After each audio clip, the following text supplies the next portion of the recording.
do you think that there is such a stigma around people talking and sharing their thoughts and using talking therapies such as yourself? Because in America, it seems to be quite more commonplace. Absolutely.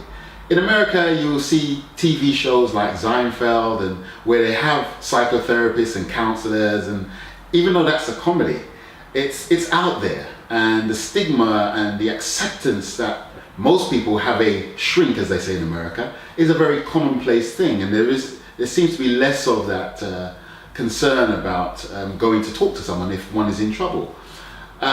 It's only of late has there been a greater recognition of mental health issues, particularly amongst young people, and now even the government are doing what they can to promote mental health in younger people.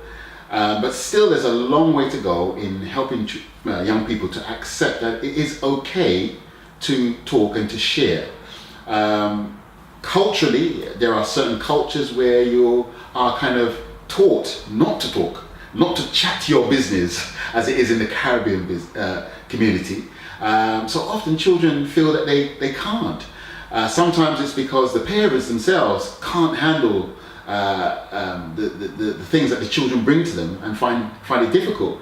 And so even sometimes where children feel they want to go and talk to their parents, they may approach them, and then the response they get from the parents, either the parent is like, oh, be quiet, there's nothing wrong, or you'll be able to handle it, makes them feel that they can't really go back to their parent. The door is closed, there's an open communication. It makes it very difficult for them to find somewhere to go. Often they may share with a peer, a school friend, someone close. And that peer also may not be able to handle it, or may give them bad advice. So generally speaking, there needs to be more education about talking therapies, what is offered, how to access it.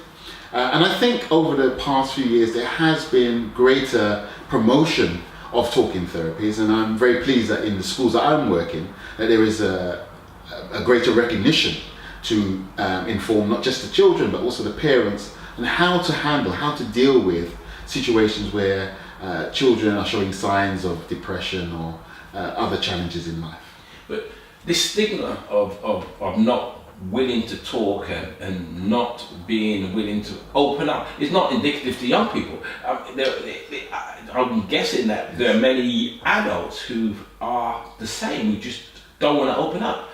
Absolutely, particularly in men, where we have this macho image to live up to, and all the media images and TV images we see where men still don't cry. Men are tough and they can withstand anything that comes, and they're supposed to be able to handle it. And from a very young age, you're hearing the phrase, "big boys don't cry," which inhibits men to talk openly and freely. So there is something in terms of the images that we see. And even if we look into our own homes, often where fathers are not around, young people struggle to have a role model, or where fathers' example has not been a good one. Even as a man myself, sometimes I can look at other men, older men, and think, I'm thankful that I had a good father who was a good role model to me.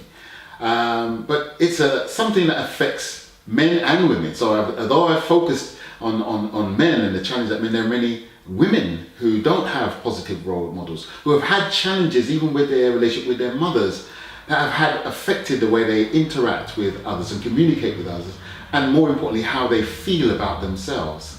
And so making it more acceptable to talk about inner feelings, to talk about self, and to share is a very important thing. And what I do in the schools is to help children from a very young age to accept their emotional health, accept how they feel emotionally, is really what I'm trying to say, and to understand that there is a full range of feelings that one should express. And I try to teach them how to express those emotions appropriately.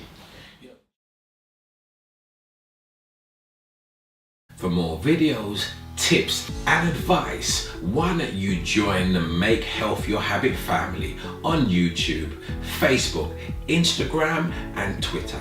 Remember, when you make health your habit, you can live longer, feel stronger and look younger.